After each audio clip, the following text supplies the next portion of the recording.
All right, so as I was hitting on in my last video, research, it's not easy. It's definitely a skill that requires some practice and some learning how to do, especially if you're trying to read like a pretty dense original article. So you can see definitely that, I have my methods, love highlighters, and other sorts of pens and writing on stuff. I definitely do this mostly on my iPad actually.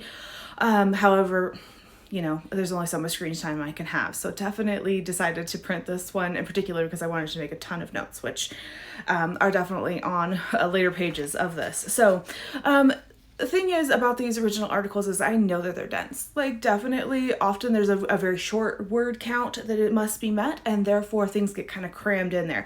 It's often like decades or potentially at least a few years of work that has gone into writing this. So there's a ton of information to be shared.